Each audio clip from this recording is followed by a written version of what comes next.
talk about your 225 unit deal where you have such a great mission and a great story for the people that you're trying to help. And you're really trying to turn this property from its current condition with roaches and all this nasty stuff and back into a beautiful place. What does that even process even look like? We were able to get this property off market from one of our brokers, and with all the due diligence needed, it's my job to be able to scan in the site plans, the grading plans, make sure that we have everything that's on our checklist in order to make sure that it is a good investment. And if it's going to require massive CapEx, capital expenditures, to be able to make the deal beautiful and livable for the tenants, then we do need to factor that into this purchase price when we are negotiating that. We also need to know what kind of regulatory agreements are in place at this property so that we can keep it to, let's say, 55 plus, like 55-year-old and above citizens that should live there. If there's a LURA, a land use restrictive agreement, if it is tax credit, little things like that, where we're able to know, number one, who can live there, what rents we can charge, and how long we can charge that for. So that's why we need to know those items before we go in and purchase this type of asset. So when you underwrite a 55 plus community, how do you typically approach underwriting a project like that? When I'm looking at underwriting a project that's affordable housing for specifically senior citizens, there's a few items that I look for. I have to look at the comparables that we would charge if we were to make it an assisted living facility, what it would be if it was an independent living facility. So I do have to pull like 3 times as much comps in the surrounding areas just to be able to compare what services we could charge for, along with what could be included with the rent that's currently being charged now.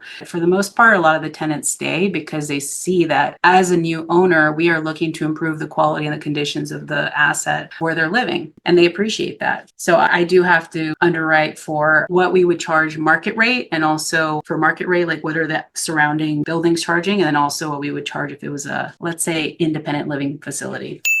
Welcome to another episode of Affordable Housing and Real Estate Investing. Today we got the OG, my favorite guest on the podcast. We got Andrea Garcia. Andrea, how are you doing today?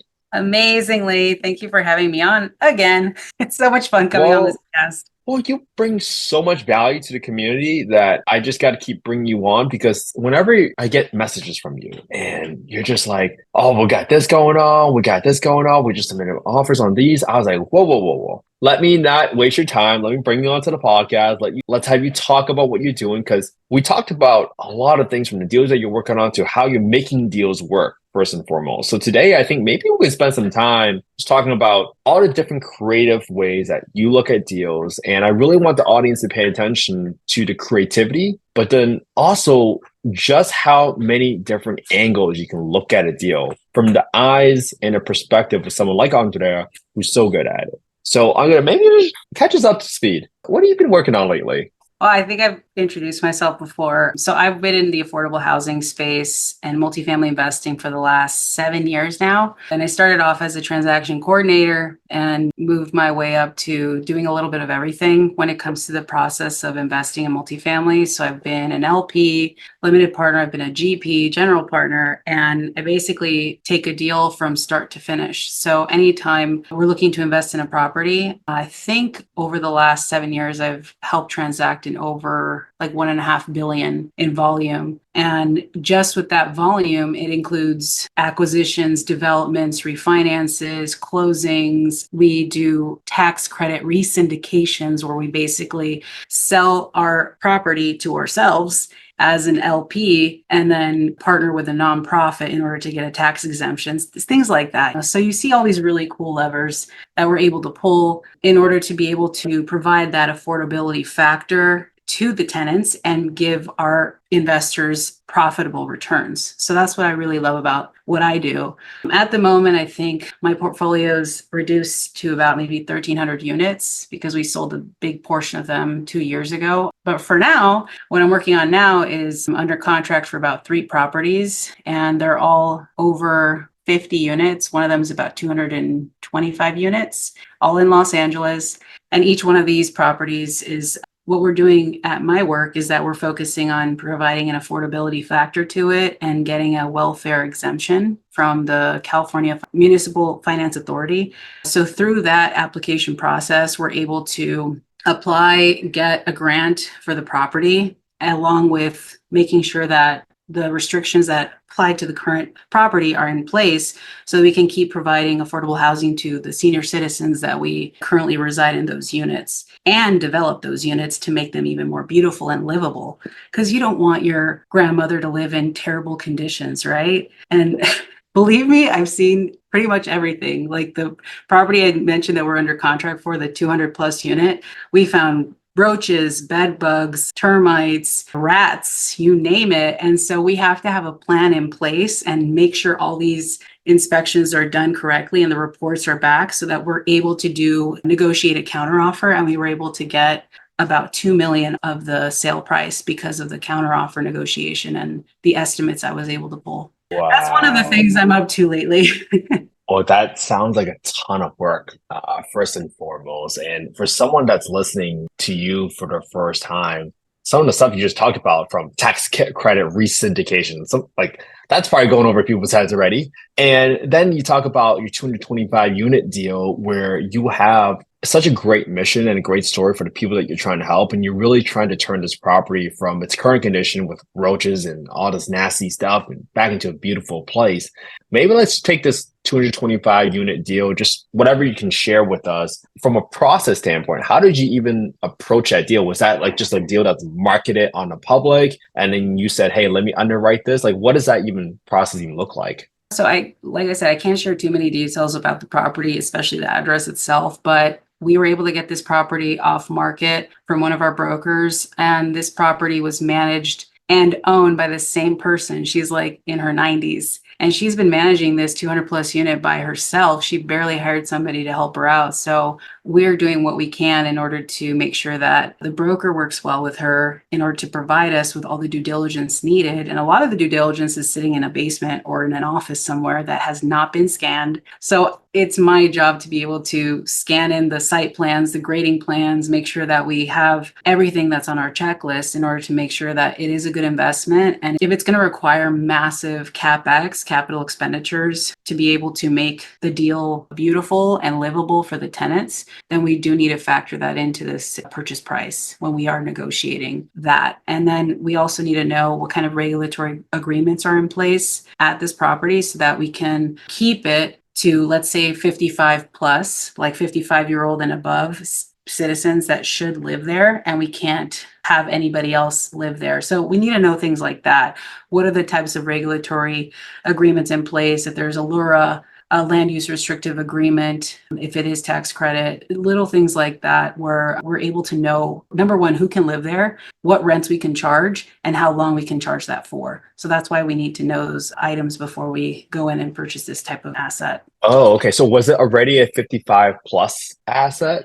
Okay. Interesting. I know you're so good at underwriting. So when you underwrite a 55 plus community, do you only go look at other 55 plus communities or apartment complexes to find comparable rents? How do you typically approach underwriting a project like that? When I'm looking at underwriting a project that's affordable housing for specifically senior citizens, there's a few items that I look for. It's not just what are the market rate comps. I have to look at the comparables that we would charge if we were to make it an assisted living facility, what it would be if it was an independent living facility, meaning that the tenants wouldn't need so much hands-on care for bathing or medicine assistance or transportation, all kinds of services that are involved with that. So I do have to pull like 3 times as much comps in the surrounding areas just to be able to compare what services we could charge for, along with what could be included with the rent that's currently being charged now.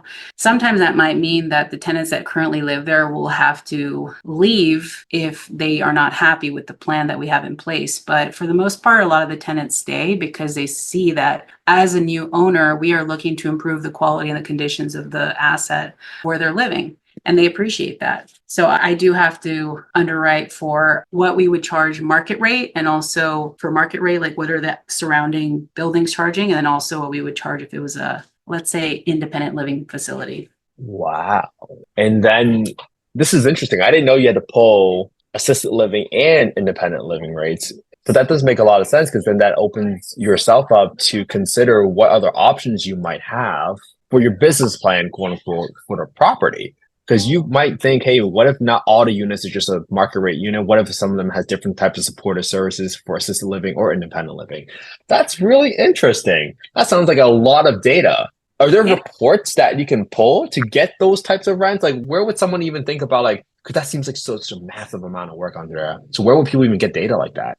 If you really are an amazing networker and you have people that you already have as a resource, of course, CoStar is one of them. But in reality, as an underwriter, you really should think of this by looking at Googling. So if you Google what are the apartments nearby that you're comping, that you're pulling comparables for, then you would just start searching for senior living facilities or assisted living or independent living. There's websites like a place, I think it's called a place for mom, or there's websites that are out there that are for senior citizens to find a place to live.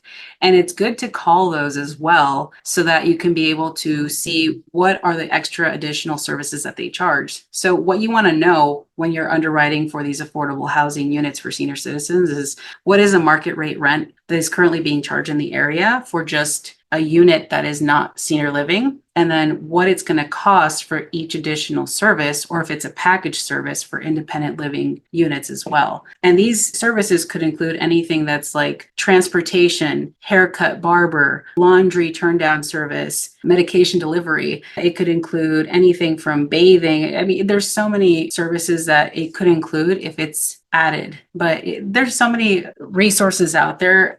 Google is the best choice for us if we don't have the money and the subscriptions like CoStar. Ooh, so now people don't have any excuses. You got to call around the neighborhood. You got to figure out Call, what call, are the call. options, right? You got to do it. You got to shop around like you're shopping around for like your parents because you want them to live in good areas where you know that they're going to be taken care of.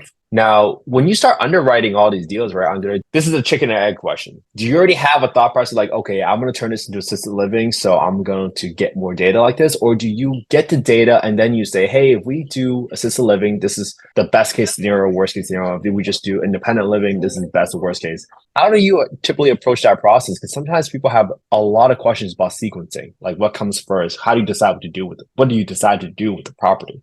What we decide to do with the property fully depends on the data that we pull. So if we decide to pull information that gives us comparables for independent living, assisted living, and if the property itself is restricted to an age restriction, then we know that we need to only rent to either senior citizens that are 55 and above, either at a market rate level or at an assisted living level. Assisted living delta of how much we would charge would be in the thousands. So you're not just finding a place for your mom to live or your grandmother to live. It's services and a way of life and quality of life that you're searching for that individual so that you can be able to see what your team as an operator can charge for that unit. So we need to be able to know what it is that we can charge for that unit in order to see what's the investment strategy that we're going to play. But for the most part, we usually target a tax exemption and an affordability factor because a lot of senior citizens, they're retired or they don't work or they work part-time. So there's a lot of affordability like Section 8 tax credit properties that are targeted for senior citizens because of that. Because there's a numerous amount of items that you can pull, like plays and action items that you can do as an investor in order to make a property affordable for a senior citizen. Okay, now that we open up that can of worms, I'm really interested to learn about, well, how do you make a deal work? Because right with the senior living aspect of it, there seems to be a lot of levers, if I want to call them that you can pull to decide whether or not you can offer a certain level of service as long as it's sustainable, right? Because we're not naive. The deal got to fund itself. You can't just be reaching into your pocket every single month to fund a deal. So maybe let's start with that welfare exemption that you mentioned earlier. Like, what is that? Like, why would people want to use it, and how does it play into the whole deal, especially when you are underwriting it? Well, nonprofit and housing, you have a number of tools available to you. We like to call this a bond play. So what we do is number one, we create a tax exemption where it doesn't exist. And that's where we're taking a market rate deal and converting it to an affordable and making more money due to tax savings. There's also number two, you get the federal subsidy in place. And number three is where we would have an issuance of subordinate bonds in the form of debt instead of equity. I know this sounds like it's going to go over a few people's heads, but I can explain it further, because whenever we are looking to convert a market rate deal into an affordable deal, it's going to require partnerships, right? And through that, what we do usually before we're in the process of buying a property. So what we end up doing is we partner with a nonprofit that focuses on affordable housing. So the nonprofit that focuses on affordable housing, they usually have already pre-established partnerships. They have a transaction coordinator, they have an asset manager, they've got their own legal team, right? So these people are able to help us take the deal from start to finish, and they form what's called a limited partnership. So they are the LPs in the deal. The LPs are the ones that sign on the deal as the actual owners. And what your team as an operator can do is be the subordinate lenders.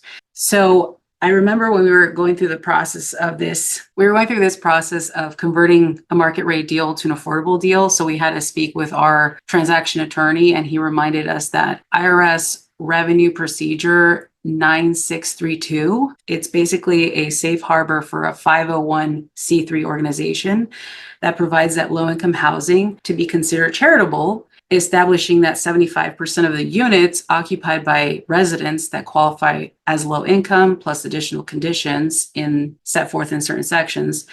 So we need to be able to meet the conditions for the safe harbor. And if it doesn't, it means that the nonprofit will not qualify for that tax exempt satisfaction, right? So it's good to be able to know and communicate with our transaction and legal attorneys and even syndication attorneys how this is all going to work together as a team. So yeah, that's one of the levers that you can pull. Andrea, when you talk about tax exemptions, what are we talking about? We're talking about income taxes? Are we talking about property taxes? Clarify that for the audience.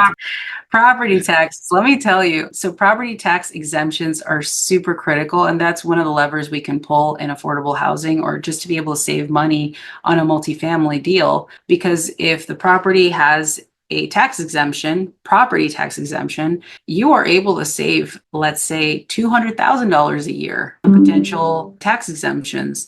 And some states, like in Ohio, I think there's like tax abatements. So it basically stays within that range of taxes and it doesn't go anything higher than that. But a tax exemption is where it's zero.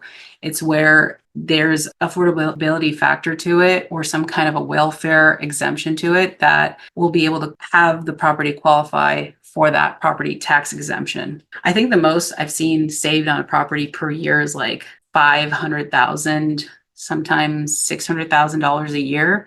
And that's money that's not being paid in property taxes, but is being saved on the investor side, because we are able to allocate that money that we would potentially pay in taxes into, let's say, a development, into improving the property. So I know certain people that are coming after developers because they're like, oh, they should be paying that money no matter what. But in reality, we are doing a service to people if we do allocate that potential property tax into a development, into developing a property that could be Class A versus Class C. Yeah, and I really want to help drive home the point for people where some people might not be aware of the fact. Some cities or counties, when you build a new development, they might say, hey, at a minimum, if you build 100 units, like 10% or 10 of those units need to be affordable, quote unquote. Now, most developers in the world will try to get that number as low as possible somehow because they want to create more luxury condos. But what we're suggesting here is like, hey, you can be sort of the hero or flip the script a little bit. Like, you don't have to go with the trend.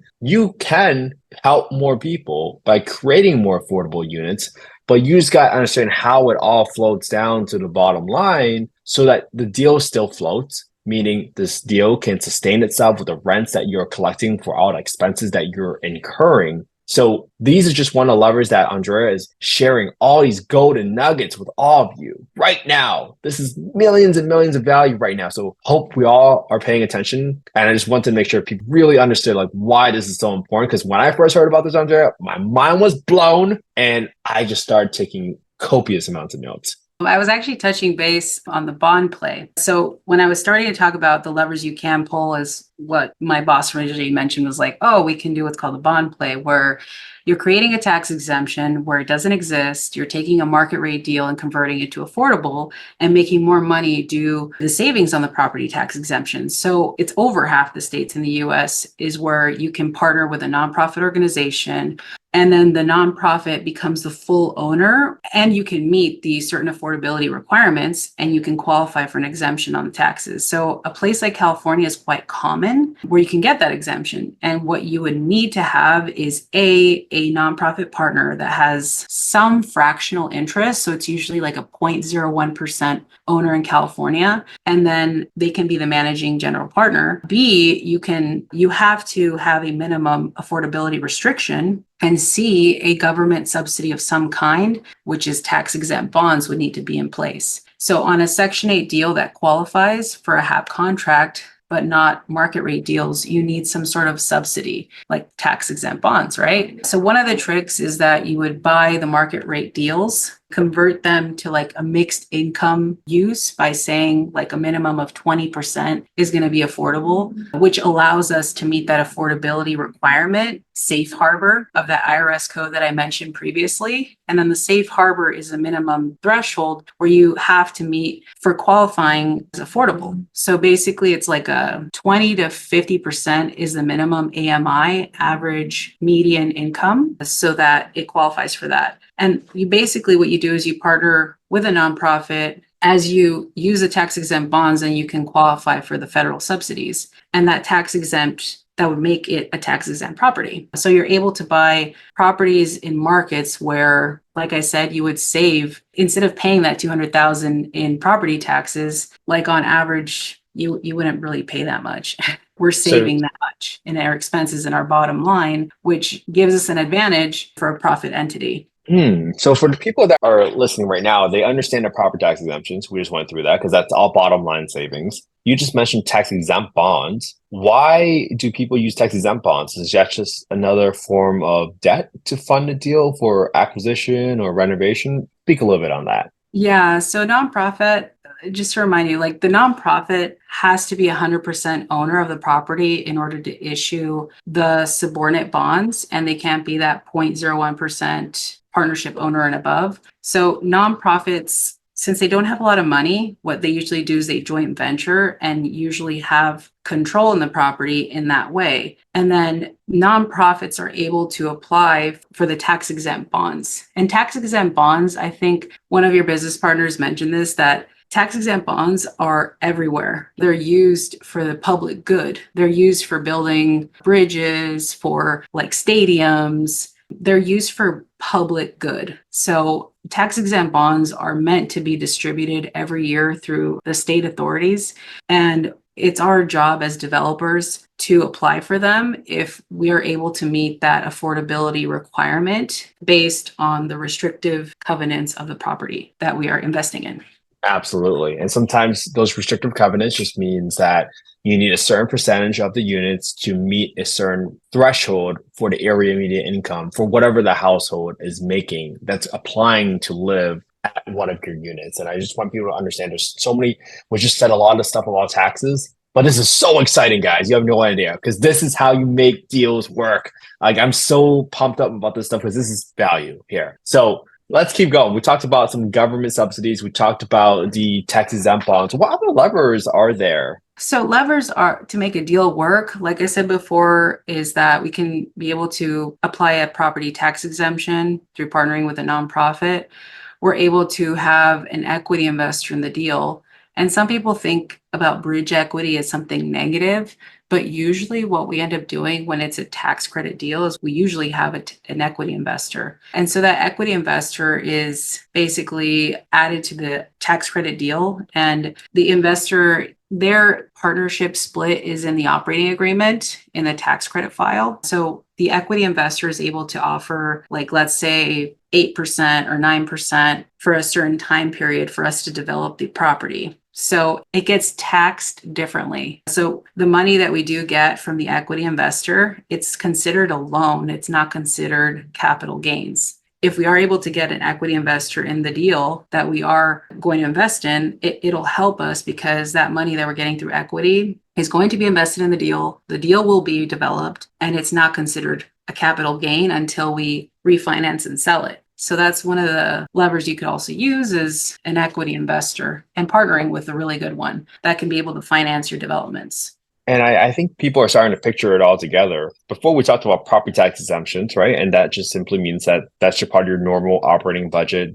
The money flows down to the bottom line. But now we're talking about the capital stack. We have opportunities where we have different ways to stack up all the money that you need to make a deal work. From the tax exempt bonds, which might be debt financing, and now we just talked about the equity investor that might be injecting capital into the deal to get you to fill whatever capital you need to get the project up and running or rehab started and stuff like that. Because I'm assuming maybe the tax exempt bonds or whatever capital you might have raised through grants or subsidies, they might not have been enough to cover the whole project. Am I following that example correctly, Andrea? Yeah, you are. That capital stack portion is very critical whenever we are thinking about what debt we're going to take on in order to make the deal work. Because in real estate, that's one of the cool things about being in multifamily is that you can make money on the debt. So what we are able to do is purchase a property, and it's not just, oh, I'm going to buy it and then I'm going to owe the bank money. It's we're purchasing debt, and that debt is it's going to be producing money through income through the rents that we're charging, either the market rate tenants, or it's going to be producing income through the affordable housing factor Section 8 rents that we're getting through HUD, or it's going to be giving our tax credit investors that tax credit on their K-1 statements or their future tax deductions. And it's going to be, there's just so many levers that we're able to pull in this process. But knowing the capital stack is very critical for what kind of deal that and how it's going to make it work. Another thing that we can discuss is the application for that finance authority, because that will give us a grant, which is another way on another lever that we can pull. So whenever we are buying property, what we're looking for is a welfare exemption. So the welfare exemption, because we have a plan in place and we know that we can develop the property to a level that's beautiful and affordable, what we could do is also simultaneously do what's called a welfare exemption application. And we submit that application through the municipal finance authority in your local area. So you complete the application, you submit the closing timeline, you have the draft documents, you notify the local municipality. And then what happens is that you get a final resolution approval. You're granted the grant award, and then we're closing. So you're closing not only through your closing with the seller, but you're also doing a closing with the finance authority in order to get that exemption in place. And that will also help your bottom line. How competitive is this welfare exemption application process? And what can people do to improve their chances if it is super competitive? Ooh, it is quite competitive. If you do have a plan in place and a good team, operator team behind you, or you've worked with somebody who's done it before, that'll improve your chances. But overall, it's just submitting a kick-ass application to a finance authority. Usually I think they charge, so the one that we recently did, they charged us about $2,500 just for the application fee. But with that application fee, you're able to list your set-asides, like how many units are set aside to be charging like 40% of the units at maximum 80 AMI or something like that. So you're able to tell them what is the plan, what is the current business model in place, and what you plan to do as an operator with the property. So having a really good application in place helps.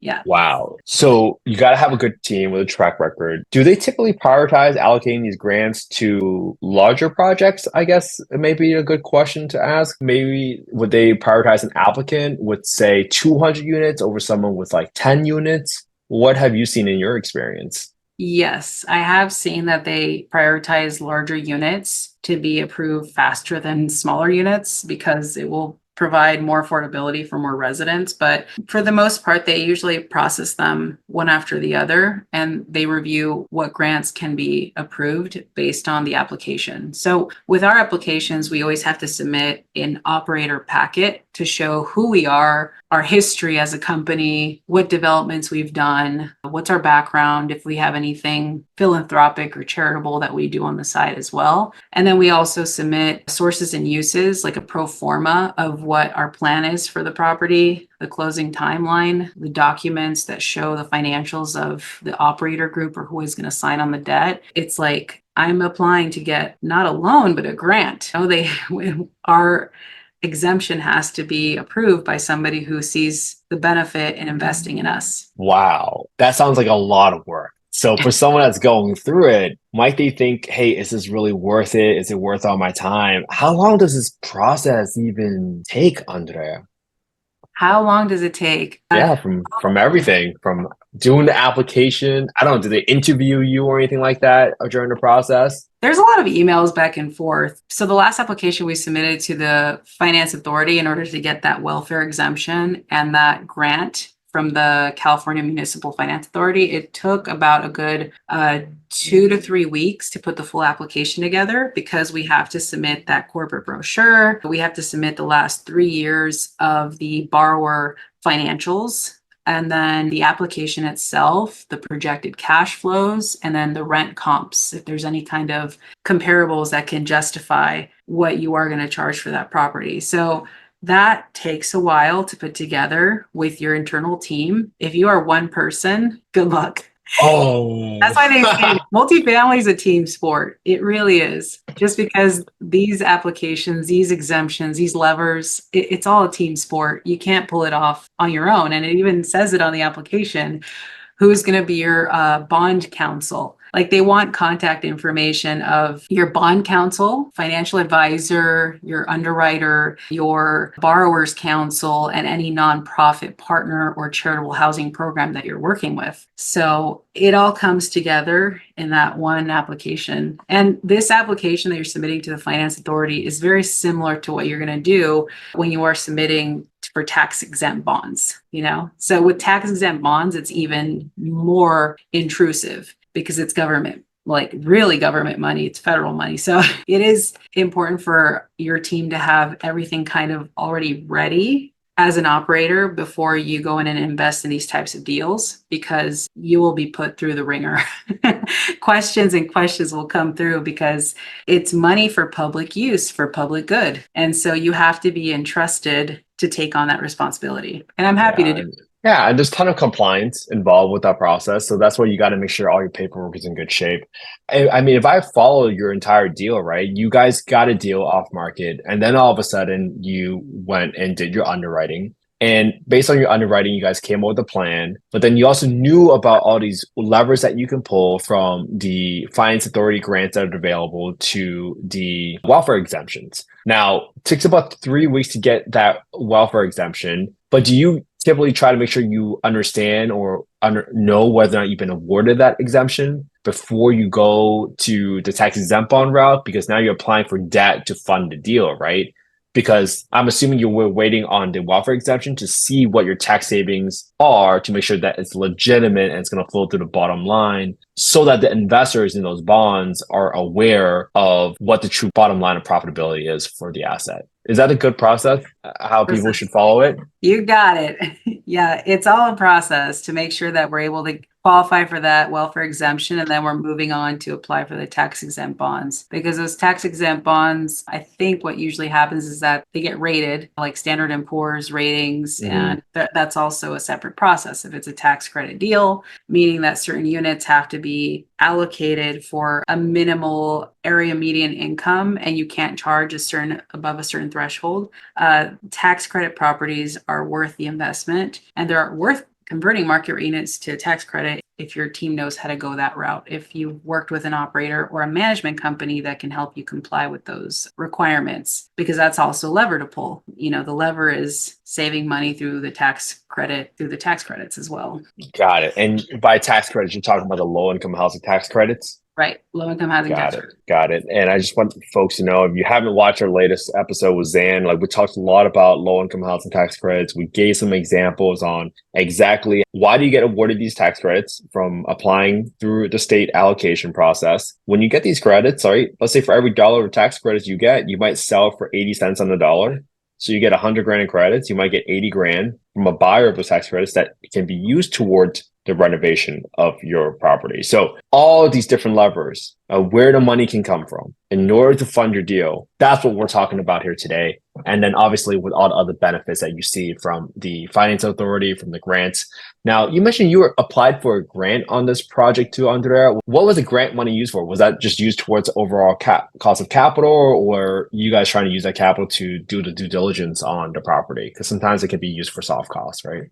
Yeah, it could be used for anything really. Our goal was not to just get the grant because the grant is like maybe $10,000. It's not a lot of money. Our goal was to make sure that we get that welfare exemption and that we're able to have the property tax savings on the front end and in the future.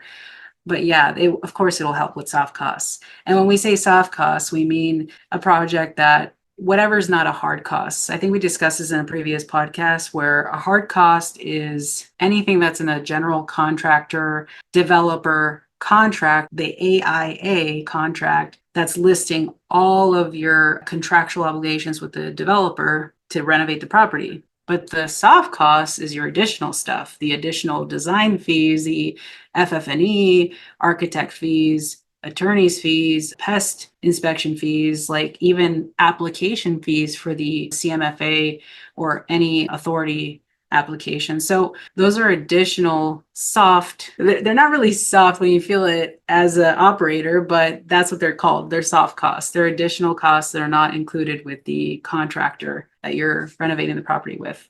Got it. All right. Well, we've had a few people come on and talk about senior living, but for this welfare exemption, do you know what sort of the qualifications are? So for the audience that's listening right now, if they have a similar project, how would they know whether or not their project applies to it? It's just a simple age requirement. What else is there? We're going through this process. Just to answer your question directly, it's really important for your team to order the zoning report, like a zoning letter, along with the survey, because when you're going through the due diligence phase, the zoning report, what happens is the people that are producing that report for you, they will tell you what are the restrictions on the property. And that's part of what happened to me last week is that, oh my God, we ordered a zoning letter. And so with the zoning letter, they required us to provide a property condition report along with the survey and anything else that will show if there's any restrictive covenants on the property. So it showed that the property itself is restricted to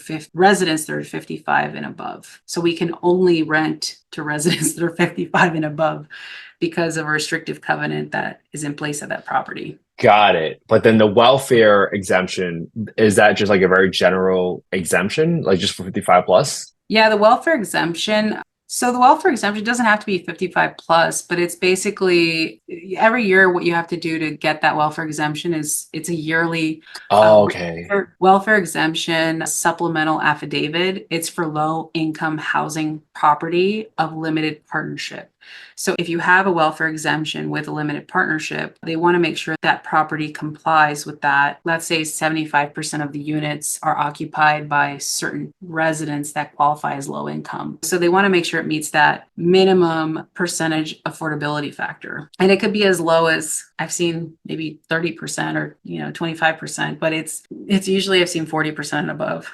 Got it. And in order to maintain compliance, right, what does a team have to do? Do they typically have to verify income once a year, stay up to date with people as they change jobs? What does that look like for them to maintain compliance so people are truly aware that it's not just you get it and you forget about it? Yeah, to maintain compliance, make sure if you are a multifamily operator that you have an amazing affordable like Section 8 or tax credit property manager, and they're certified in this.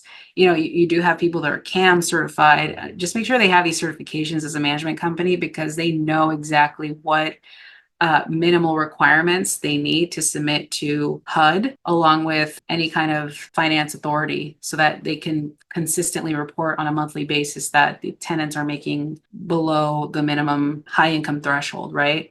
And that they're only paying 30% of their income to the rent. So it's checked on a monthly basis if you're working with a good property manager. Oh, I love that. It's not a set it and forget it. You guys got to actually doing the work to make this deal come to life. Now, tax credit resyndication, such a fancy word. Can you explain that for us? Like, what is a tax credit resyndication and what does that really mean? Just to put it very simply, a tax credit resyndication is a lever we're able to use to save money on a deal, on a multifamily deal, when we are converting a market rate deal with no restrictions over to a tax credit property.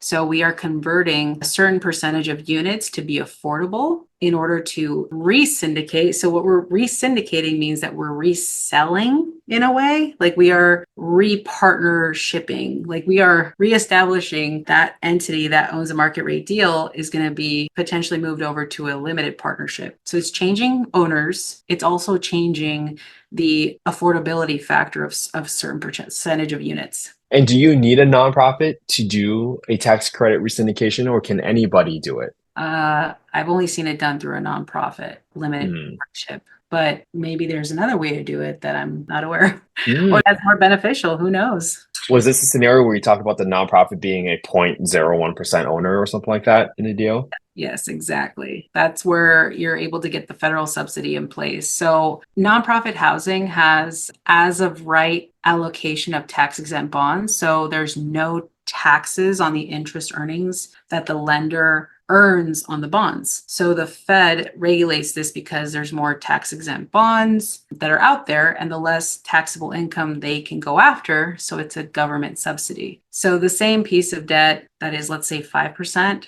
that lender then lends it to us at 5%, and the 5% we're paying to them, they're paying taxes on the bonds, which usually has a cheaper interest rate because of it. Basically, it's government money moved from here and there, and that's why we look to invest in these tax exempt bond deals. And that's right. And that's where all the interest you gain on the tax exempt bonds are fully exempt from federal income taxes. And sometimes even state income taxes, right? Depending on what state you live in or what state the investor is in specifically. So tons and tons of surplus, oh, not surplus, but perks of investing in affordable housing. Andrea, anything else you want to share today? I know we went through very technical details, but it was so valuable. Any other levers that you can think up top of your head that might be really good for the audience to know about today? I wanted to just summarize that what we're discussing today is levers we can pull on investing in multifamily housing and how to make it more profitable or even affordable.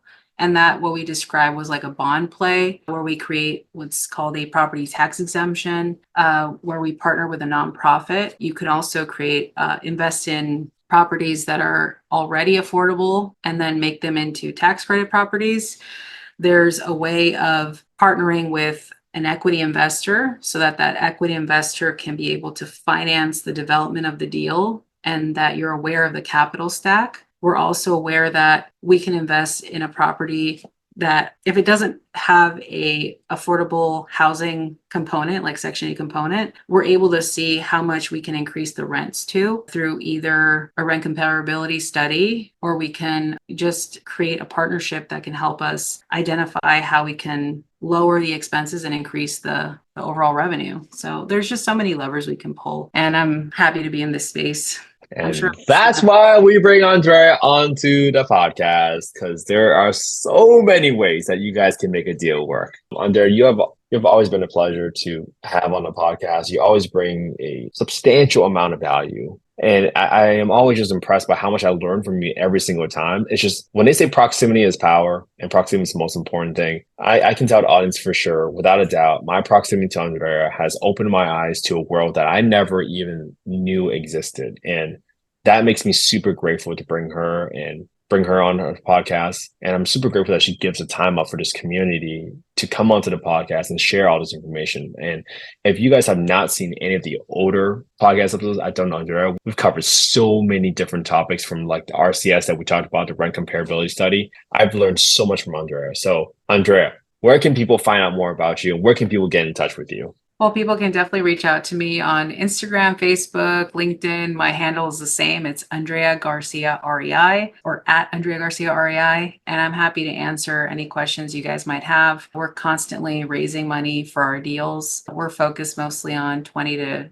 50 to 200 units in the Midwest area, like Ohio, Indiana. And for now, I mean, I'm just happy to be of service to you guys because it doesn't have to be so hard to learn this. It sounds so complicated, but the more you're in it, and you're constantly underwriting the way that Kent is on his daily underwriting challenge and that he puts on himself, if we're able to get 1% better every day and give back, I think that's what makes it all worth it. And I'm happy to come back anytime. Yeah, I can't wait to have you back. Are you kidding me? I mean, obviously, guys, none of the stuff we do today is investment advice. We're not soliciting any investments at all. We're just being kind. We're sharing information because this is a world that was like shrouded in like this cloud of mystery. And Andrea is just that bright light that comes through and just shines through it all and says, here's all the information that you know, or you should know. And for that, I am so grateful, Andrea. You're welcome back anytime, and I can't wait to have you back onto the podcast, which I'm sure will just be like another month or two because I love talking to you all the time about this topic.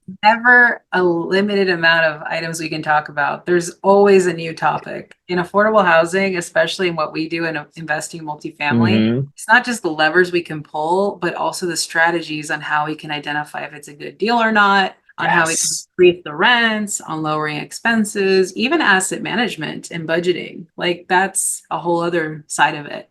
And that's where you keep your investors happy, is making sure that the asset is managed correctly and you're following budgets. But yeah, this is a space that it's worth having conversations with people on a weekly, if not daily basis to keep improving your network and to meet people like Kent and me who can help you in this space. Yeah, so I hope you all blow up Andrea's DMs. Ask her all the questions. My only ask is if she answers a question for you, post it back into our Facebook group called Affordable Housing Risk Investing, because don't let the value go to waste. Share it with the world, just like how Andrea is sharing it. And if any of you ever want to reach out to me, just DM me on Instagram at InvestWithKentHe.